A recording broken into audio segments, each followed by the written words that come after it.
శ్రీ గురుభ్యో నమ శ్రీమాత్రే నమ. ఈ మధ్య ఆకాశంలో ఎర్లీ మార్నింగ్ మీరు 4 o'clock నుంచి కనుక చూస్తే ఆకాశంలో తూర్పు వైపు ఈ 2 చుక్కలు కనిపిస్తాయి. ఓకే, శ్రీ గురుభ్యో నమ శ్రీమాత్రే నమ. ఆకాశంలో మీరు తూర్పు వైపు ఇప్పుడు ఆగస్టు సెప్టెంబర్ ఈ 2 months కూడా మీరు తూర్పు వైపు కనుక చూస్తే early morning 4 o'clock to 3 to 5 అనుకోండి. 3 to 5 మీకు ఆ తూర్పు వైపు ఈ 2 చుక్కలు కనిపిస్తాయి. ఆల్మోస్ట్ ఈ మంత్ అంతా కనిపిస్తుంది, ఆగస్టు 2025 అంతా. ఈ కింద కనిపిస్తున్న చుక్క ఏంటి, పైన కనిపిస్తున్న చుక్క ఏంటి అనేది కూడా మీకు చెప్తాను నేను. ఫస్ట్ ఇటువైపు కూడా చూడాలి. ఈ చుక్కలు కనిపిస్తున్నప్పుడు ఈ పైన కనుక చూస్తే ఇక్కడ ఒక తళతళ మెరుస్తున్న ఒక నక్షత్రం కనిపిస్తుంది కదా, ఇది ఆర్ద్ర నక్షత్రం.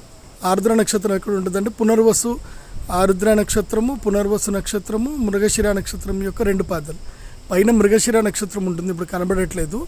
4 చుక్కలు ఉంటాయి, దాని మధ్యలో 3 చుక్కలు ఉంటాయి, అది మృగశిర నక్షత్రము. దాని కింద ఈ ఆర్ద్ర నక్షత్రం ఉంటుంది. దానికి ఈక్వల్గా ఆ పైన నక్షత్రము, కింద నక్షత్రం. కింద ఎక్కువగా మెరుస్తుంది, పైనది కొంచెం తక్కువ మెరుస్తుంది.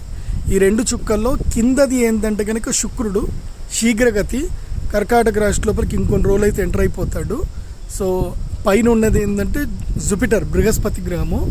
సో 2 గ్రహాలవి, పైన ఉండేది గురుగ్రహం, కింద ఉండేది శుక్రగ్రహం. గురు శుక్రులు కలుసుకుంటే లోకానికి శుభం జరుగుతుంది, అందుకే మంచి వర్షాలు పడుతున్నాయి.